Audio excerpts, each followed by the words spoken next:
So from what I got, the question was, uh, what are the skillful ways of finding love in every corner of the universe? Yes. And my first answer to that is it may be better time spent finding the skill of asking appropriate questions. Okay. Okay, so uh, let's go into the issue of skill development and love and every corner of the universe. Or first Okay. every corner and then of the universe. So let's do the universe first. Okay. What is a universe? Is it all and everything? Um, that's how Does I it would normally necessarily define it. include all and everything that you cannot know, will not ever possibly know, places you'll never go, and never meet anybody who's ever been there? Is that still part of your universe, or is that someplace in outer space? Yeah, that's just someplace in outer space. Okay. So one of the things that we have to define is what is, in fact, the word that's normally used. It's only with the gosh, we used to call them teeny boppers, but there's been so many generations of teeny boppers. Um, uh, we've changed the word used to be world, and now we're using the word universe, and I think that's because there's been too many ninth grade physics classes. And so let's define what is world. And I'll give you three definitions of it. One Okay. is planet Earth. Right. Okay. The planet Earth is doing quite well, thank you very much. She's getting into her middle age of about 4 billion years. She Mhm. does have a skin infection called humanity, but she'll get over that soon. Very true. All right. So, but other than that, she's hot and magnetic right to the core. She's okay. Yes. So, let us not, when we talk about the world or the universe, talk about planet Earth or any other planets. Let's talk about the world and the universe in the sense of human society, Mm. Mhm. because that's what we almost always refer to the world when we're referring to the world. And even when we think we're referring to the planet Earth, we're generally doing it geographically. And the planet Earth doesn't have any geography. Humans have geography. Mhm. Okay. And that we have parceled up and sliced up poor mother planet Earth into all of these stripes and things that we call boundaries, and for people with picture ID called passports to go here and there. For Mother Earth, she don't care. Right. So the reality that we actually generally meet with is not Mother Earth world. And that maybe we should pay more attention to Mother Earth, the world, rather than human society, the world. This is Mm. part of the reason why the Buddha says, go to the forest, go to the foot of a tree, go to an empty hut, go to a pile of straw even, and sit down and bring mindfulness to the fore. In other words, we start practicing and thinking about sati. So we have another way of looking at the world, and that is how big is your human society? How big is your world?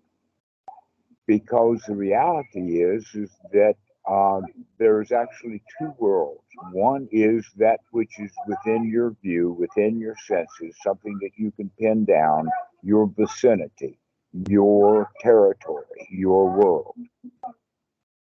And then there's everything outside of that.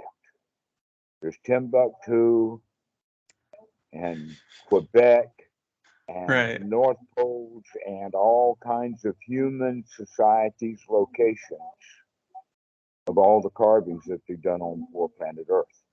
And when we think about the North Pole, we might think a little bit about Mother Earth, but when we talk about Timbuktu, we're talking about a very remote kind of place in the sense of very few humans around. And when we talk about Quebec or Toronto, we talk about a whole bunch of humans.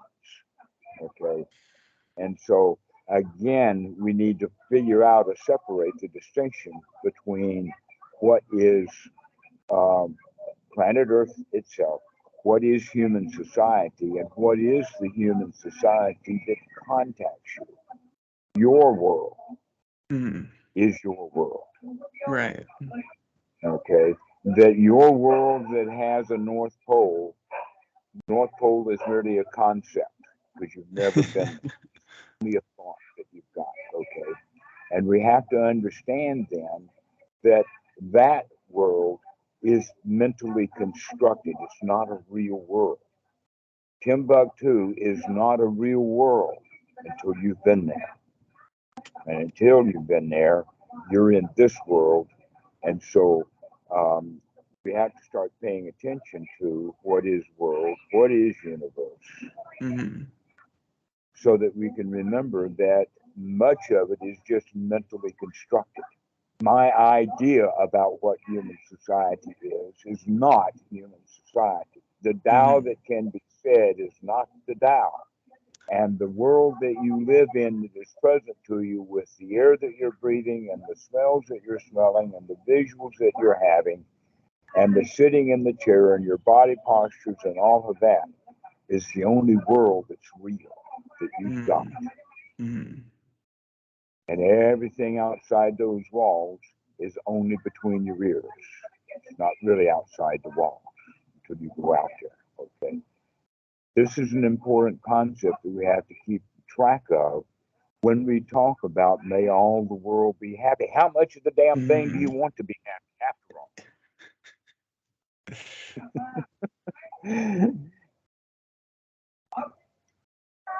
Yeah, that's definitely. Okay, go ahead.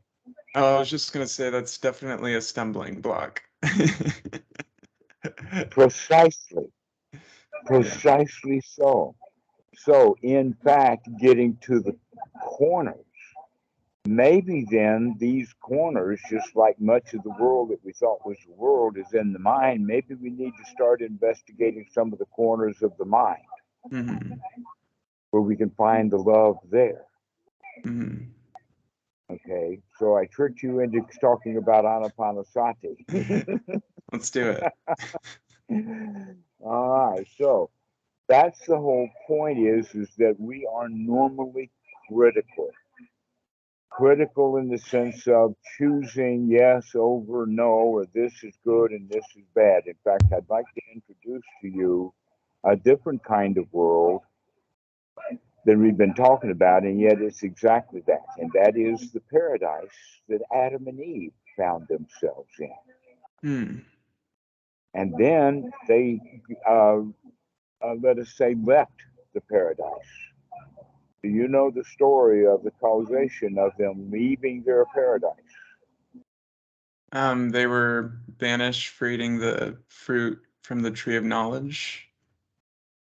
Okay, but it wasn't the tree of knowledge. That's a different story. Or, oh, okay. You'd have to refresh my memory. It was eating of the fruit of knowledge, no tree mentioned, of good and evil. Okay. Now, fruit in this case is a symbol for result. The fruits of your labor, the fruit of the loom, the fruit of your groin, the fruit of, as all over the place. We use that word, but many times, most of the time, when we think of fruit, we're thinking of something very close to a vegetable. And so people get into fights over whether it's a fruit or it's a vegetable. Right. It's a fruit or a vegetable. Right? So that's not the fruit we're talking about. We're talking about the result. Eating the fruit means having to put up with the result. And if you like the fruit, then you like the result. And if you don't like the fruit, then it's not tasty at all. Okay, so Right. this is the point that, in other words, no apples are in this story. This is not a story, unfortunately, the Christians miss, because they think it's a story about talking snakes and the woman did it first and apples and getting kicked out of things by some grand authority. And the reality of the story is that it is the fact that we are in a paradise and that we Mm-hmm. get out of our paradise by judging that very paradise. Right. And we find good and evil in the paradise. Yeah. And that's what makes it not a paradise, is because we're going around judging that Mm-hmm. paradise. Mm-hmm. Right, okay, so that's what's in the corners of the minds, is all the stuff that we want to stuff away because we don't want it to show, so that we can present this place as a paradise, even though in reality we think it's a hellhole. Sure. Mm-hmm. Yeah, that makes perfect sense. All right, so Um, what we need to do then is understand how deeply impactful this story is. This story of Adam and Eve, the Buddha, or actually it was Bhikkhu Buddhadasa when he read that. I wasn't there when he read it, but I certainly heard the story about it. That he thought that this was part of the best stuff that was in the Bible. Was the Mm. story, because you see, he took it from a Thai Buddhist monk's perspective rather than having been taught it in church, but they've got a whole different view of the story. Right. It's a Right. magical story for them. And like I said, it's Mm-hmm. got gods, it's got talking snakes, and it's got evil women, and it's got all kinds of apples and stuff in it that Yeah. are irrelevant for the story. What's the important part of the story is that we, each one of us, destroy our own paradise through judgments of good and evil. This is good, this is Mm-hmm. bad. Mm-hmm. Mm-hmm. Um, and that um, this leads into the issue of how does a mother treat her baby? How does a mother treat her tender infant? When she's a baby in one way, and when he is or she is 6 years old, mother treats the child completely differently. Right. Yeah. Is that the first baby, the tender infant, she puts a tit in its mouth, she wipes its butt, she cleans it off, she lays it down, she knows it can't. By the time the child is 6, it's clean up your room, Yeah. wash your clothes, do the dishes, learn your ABC. You know, okay, what's the difference in that? One is that one is nurturing, and we were all nurtured. If we weren't nurtured when we were tender infants, we would have died. Mm-hmm. And some people lost that temporarily, and so they get into really psychological issues like abandonment Mm-hmm. issues. Mm-hmm. Okay, which means that they can't tolerate somebody walking out of the room on them. Gives Yeah. them a terror when somebody leaves. So I won't go into the psychology of that so much as to understand that we all kind of now, as adults, feel abandoned, and we're looking for something. We're looking for coming home. We're looking for, we're Mm-hmm. longing for something. We Mm-hmm. don't know what it is. The Christians call it a God shaped hole. Just happens that if you fit God, it fits perfectly. That's what they say. Uh, and there is that emptiness inside. Mm. That's one of the corners, is the emptiness. We feel abandoned. We feel like we've lost something. We feel like it Mm. gets something back. But we also got something to replace that with, and that was criticism. Yes and no. I like it, I don't like it. Greed and ill will. And we learn that up and down ignorantly. When we're little kids, we don't know how to make those determinations, but everybody around us is playing Adam and Eve, going around destroying their paradise by making judgments. And so all of us little kids, we pick up on how to make judgments, how to choose what's right and what's wrong. but that kid's not the same color as me. I got to go beat him up. Right. Okay, if we learn that kind of stuff ignorantly, because Mhm. a kid can think through it, just like very few adults will think through and then join a Catholic or a Christian church. That's got to be done when you're really stupid. Okay. Another thing is like joining the army. You got to get them really young, 16, Mhm. 18, 19. By the time he's 35, he's going to blow smoke back in the DI's face. He's not going to have it. Okay. And so they don't want old codgers in the army because they won't take orders. Mm. They don't want, well, the old people that they have in church have been in church for years. They may have stopped going, but they started going to church when they were kids, not when they get really old. Mhm. Okay, that when people that didn't go to church when they were kids, when they get really old, they go to the beach.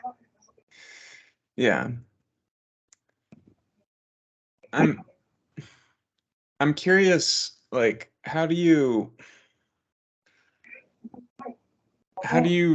refrain from labeling an unwholesome thought as like bad or I didn't evil? say I didn't say to stop it yet. Oh, okay. Just start recognizing it when you see it. Mhm. This is the Mhm. waking up, the sati part. Right. Taking a look and recognizing when you're labeling things. Mhm. Okay, because then you'll have a choice as to whether you change it or not. Mhm. How do I do it? The answer is to look closely. That's the first thing you got to do is to see what's going on. Right. The first thing, in fact, in this regard of our practice is to start recognizing when you're critical with yourself and turn that into nurturing. Mhm. Okay, to stop being critical, finding what is good and what is bad, and just accept. Oh, you're okay now. I can sit and relax. I'm just all right. I don't have any standards I've got to climb over in order to be okay. I'm already there. Right. The quality of been there, done that. Mhm. Okay. Which also in the sutras it actually talks about the job that needed to be done has been done, and now there's no more job to do. The Okay. hard part's over. Yes. All right. What is the job to do? Whatever you're telling yourself to do. And when Mhm. you stop telling yourself to go do stuff, then the job's over because there's no more orders. You fill the list. All you have to do is stop ordering yourself around. So, how do we get around doing that? Okay. How do we stop ordering ourselves around is back to this issue of being critical of Mm. things are not good enough now. And so Right. I need this in order to feel the way that I want to feel. Instead of saying, oh, well, I want to feel satisfied, so why don't I just be satisfied and feel that?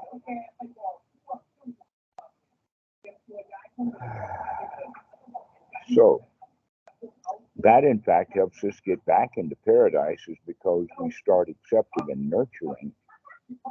We nurture the environment that we're in. We allow the little environment that we're in to become a paradise. Mm.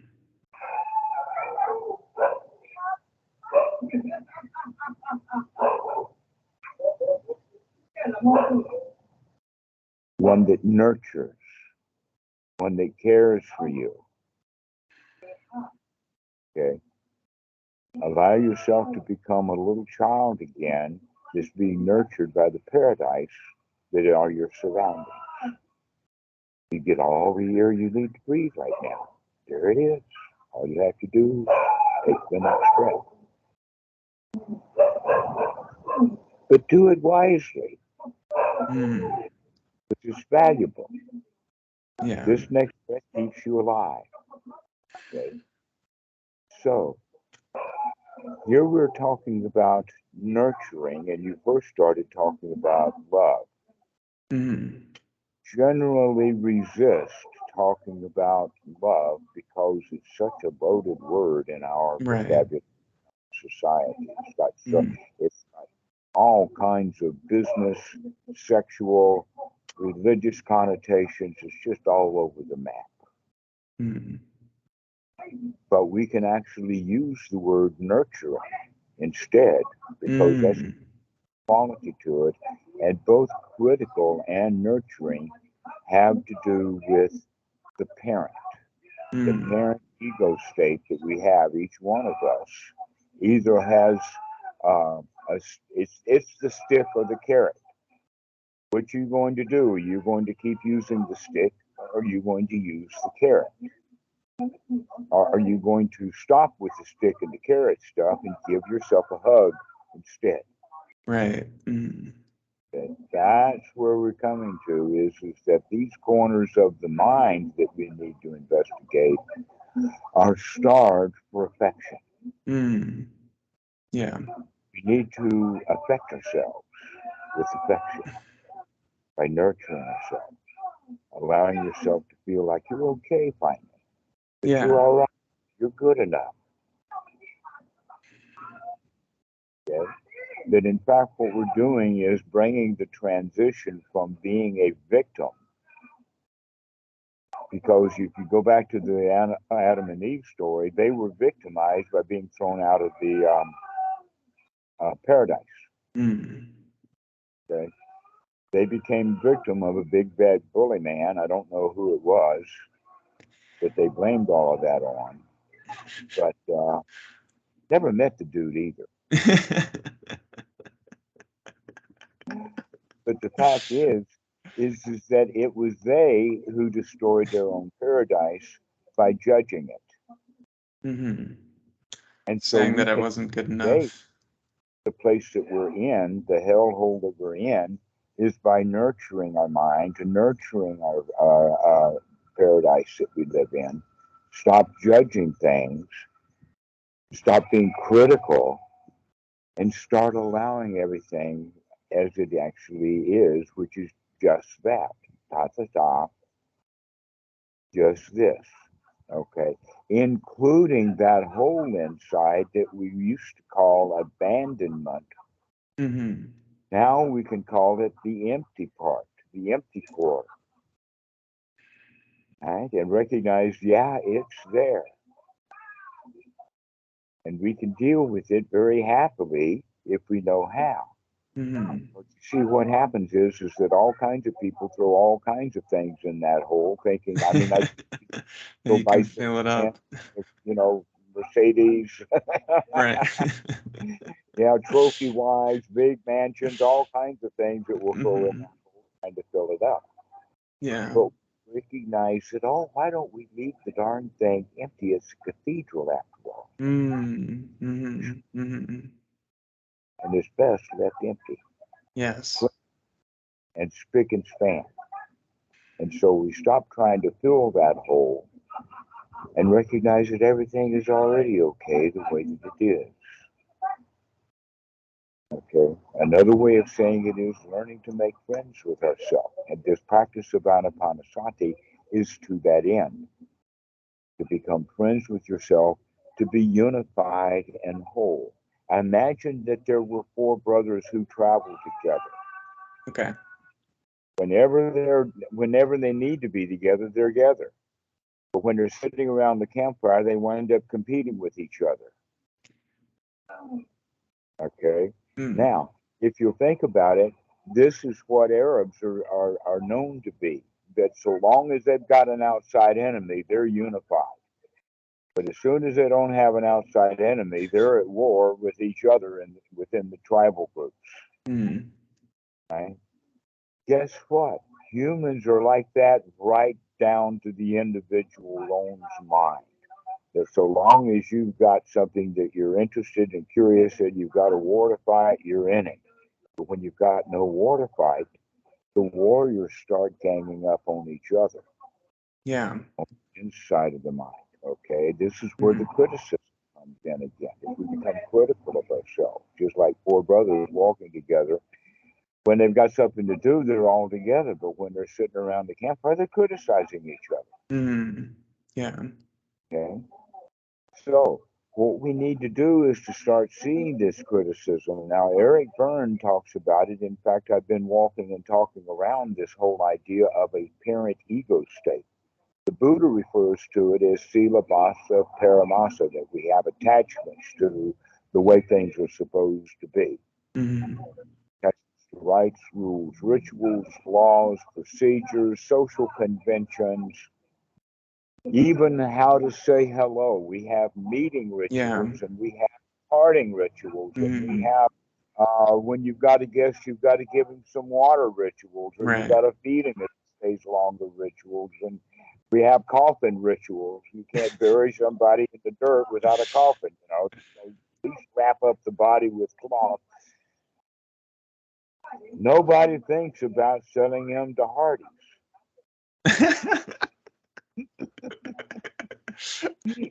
Oh, Grandpa, you were really a good dude.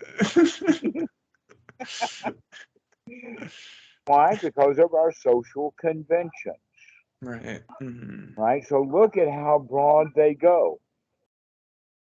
And when I present it like that, it's very, very funny.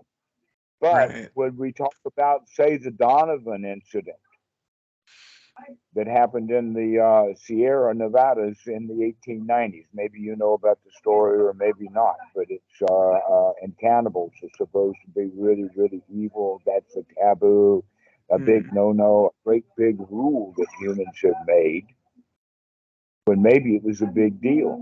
I think that in fact that we could solve world hunger and all of the territory of the wood or everything else. I mean, why don't you just drop this whole thing by in the back door of a Chinese restaurant when it's the right time? You'll get about $2 a pound, I'm sure. Oh man. All right. So what I'm doing here is pushing the buttons on the people who have these conventions in a humorous way so that we can see how deep these conventions go. All Yeah. the rules that we have, all the supposed tos that we're doing, and we keep a very, very long list of rules that we're supposed to Yes. follow. Mm. And then we feel bad when we break one of them. Yeah.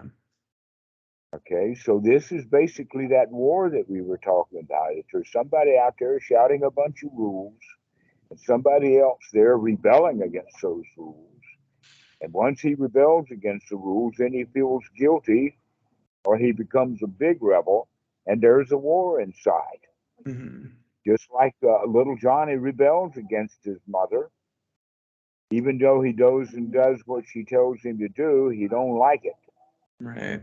We get into those ignorant habits when we're a kid, and we continue them the rest of our lives. So this story of Adam and Eve and all of this is the teaching today. You can see this teaching beginning to form up as to Mm-hmm. how we treat ourselves. And by doing that, we destroy the very paradise that we'd naturally be in if we wake up and look at the paradise that we're in rather than judging it.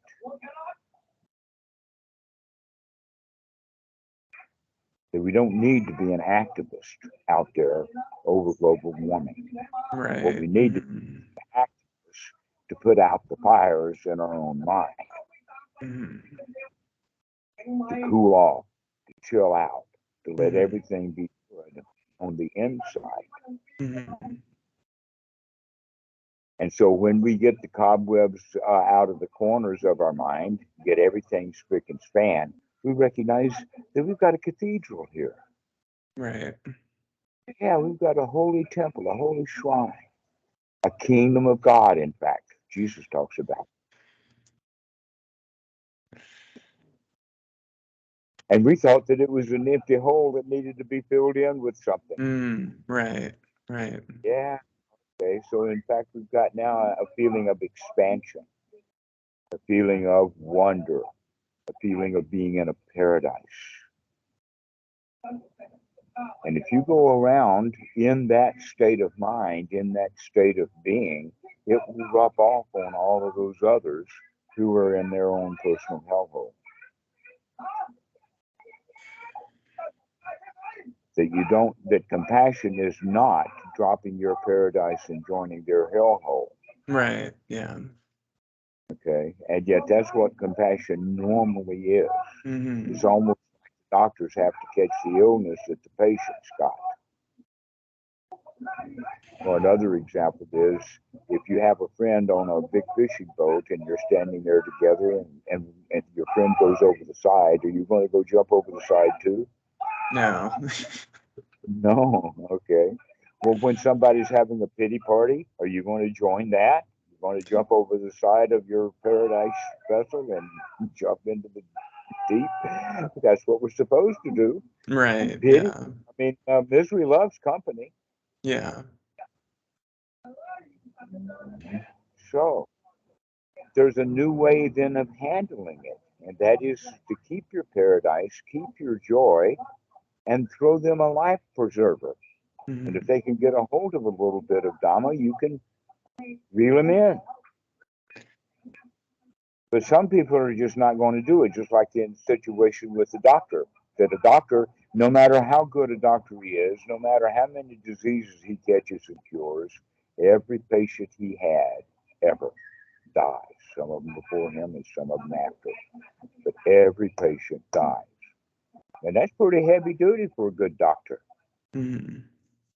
to have your own patients die on you. Okay, that's a good example. And what we're talking about here is upekkha. If the doctor does not have upekkha, then he will catch burnout. And look how Mm-hmm. many kinds of jobs we have in this society that have burnout. Yeah. Social workers, psychologists, Right. psychiatrists, many kinds of doctors and nurses and pharmacists, even so I hear, and cops and teachers. They all have burnout because they don't know how to handle the fact that they fail. Right. That, that in fact a lot of it has to do with the system that they're in. That they're set up to fail. Mm-hmm. Mm-hmm. And instead of having a party, a real wake, they go to a funeral. That's what the old Pika, the point about being balanced. I also use the story of imagine an old captain of the sea, of a large fishing vessel, takes out, and the weather is heavy, and he still goes up and down, back and forth along the ship, and he can handle the fact that the boat's going like this, just like the waves are. And now imagine that you or a friend, a landlubber, someone who doesn't have sea legs is on that ship with him. And now the captain goes from the the forecastle to the stern, and Mm. you go down there with him, and you wind up going over the side or heaving over the side or landing on the cabin wall or grabbing some ropes because you don't have the ability to balance Right. when they're perfect. Okay, so this is part of the training of the mind is to be able to handle the turbulence of life when otherwise you can't handle it. You have to learn kind of to roll with the punches, so to speak. That is, if you get hit in the face and you're ready for it, it don't hurt near as much as when you're not ready for it. If you're ready Right. for it, you know how to move your head or Mm. whatever like that, and Right. you can kind of half dodge or maybe completely dodge it. Right. Mm.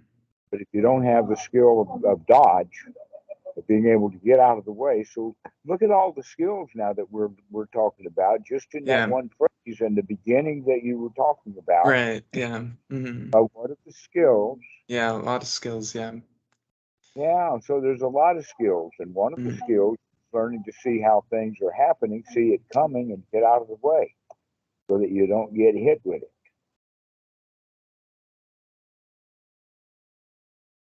So that you can bury the dead joyfully or have them for supper if that's your case.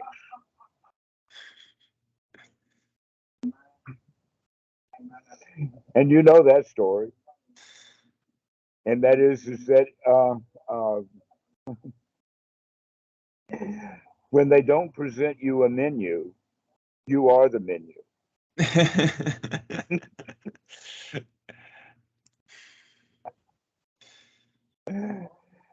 And Yeah. so that's the problem with the world is that the world does not want your love. Right. Mm. They want to eat you alive instead. Yeah. Okay. So how are you going to handle that? With love? What kind of skills do you need then?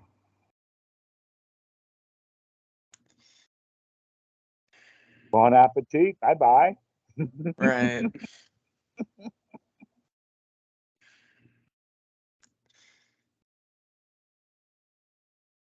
So we can handle that all the way right up to the end. It's some things that one day you're going to die someday. Right. Hmm. Why don't we get ready for that? Have the skill of dying in advance rather than, counting on beginner's luck. Because most beginners at the time of death, they don't handle it very well. Mm-hmm. Mm-hmm. So be ready for it. That's Opika at the very end is, can you handle your own death? Can Mm-hmm. you see it coming? Can you joyfully welcome it and allow it to be? Because your only other option is to struggle Right. and want something that you can't stop. Right. Be destroying the paradise of death itself. Mm-hmm.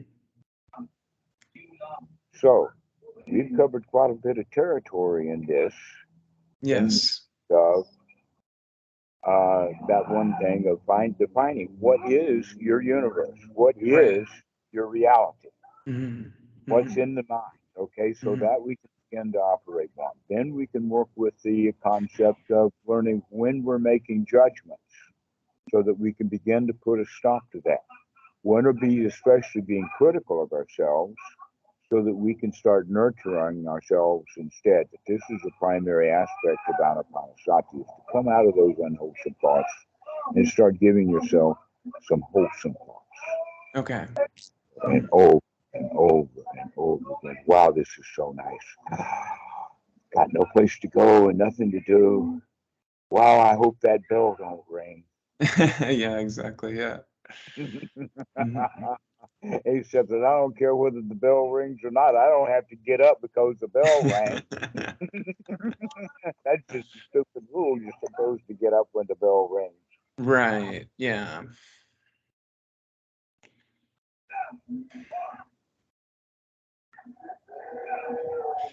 And so once we get our mind together, get it all cleaned out, get all of these rules out of the way, we recognize we got some space to maneuver. Right. Mm-hmm. Mm-hmm. And one of the side things that we don't have to worry about, because a lot of people get into, is that, well, who am I? The answer to that is that's the wrong question to ask because Yeah. we're always a moving target. You can only Yeah. pin what you used to be. You can't pin down what you're becoming right now. Mm-hmm. Mm-hmm. Mm-hmm. And so just let it Mm-hmm. be natural. Whatever it is good enough. Yeah. It's good enough. It's worth nurturing, knowing that it's in turmoil. Yeah, that makes sense. Like, even if like whatever's coming up within you is unwholesome, it's like always going to make sense to nurture that. Mm-hmm. Yeah. Nurture. Continue to nurture. Mm-hmm. Continue to be satisfied. Continue, Right. especially to feel safe because when you're critical of yourself, when we are critical of ourselves, we don't feel safe. We're being criticized. Mm-hmm. So, in order to feel safe, in other words, that's also the key of making friends. Don't criticize other people because they don't Right. like it. It makes them feel terrified and Yeah, afraid. definitely. Yeah. Yeah. So, you can ask them questions and get them interested. Mm-hmm. Then they can ask you questions and everything goes like that. But when you say, oh, your mind is critical, they don't like to hear it that way. Mm-hmm. Mm-hmm. Yeah. And so this is part, because we don't like to hear criticism for ourselves, and we've trained ourselves to stop being critical of ourselves. The second then training, the next skill would be, is to stop criticizing other people, either Right. third or directly. Just stop. Stop Mm. talking about it. Right. You tell the facts, but you don't have to determine whether the facts are good or bad. It's just the facts. Right. Mhm. One of my favorites in that regard is that Donald Trump's quite a comedian. That's the fact. That is a fact. That is a fact. Yeah.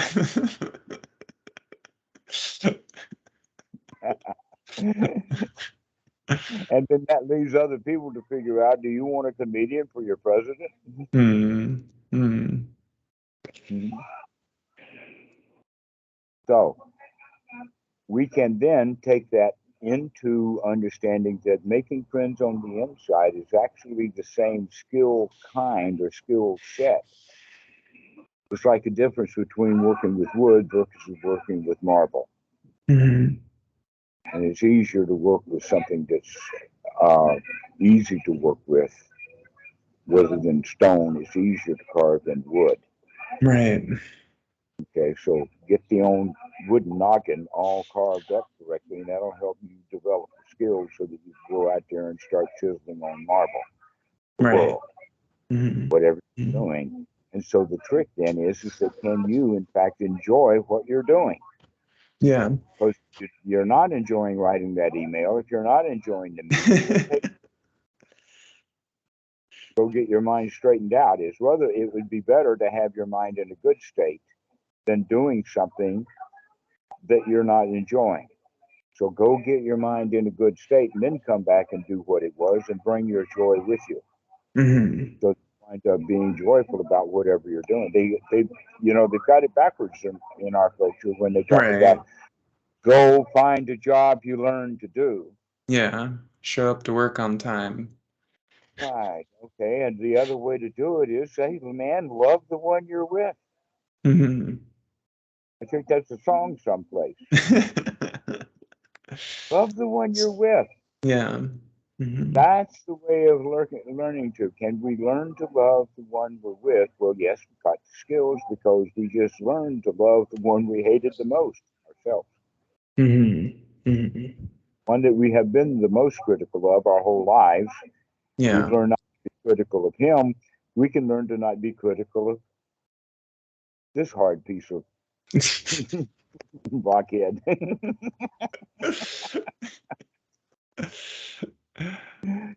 So that's how it's done. Okay, Hmm. develop Right. the skills of um, safety, security, comfort, uh, satisfaction, Satisfaction. success, and with Hmm. success comes then later the feeling of wealth.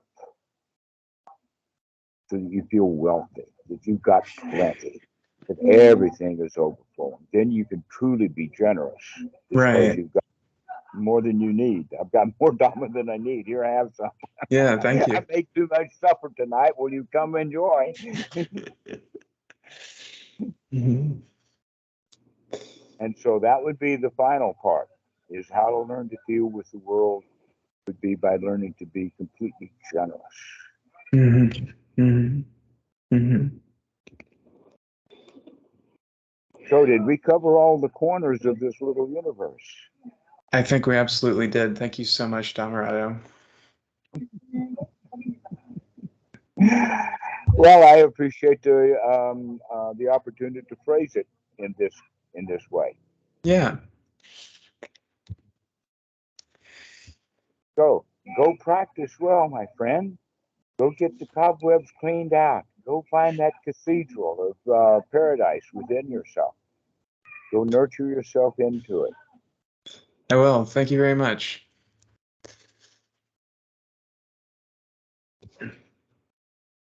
We'll see you later, alligator. See you later. After a while, crocodile. Right, now we got a paradise cross.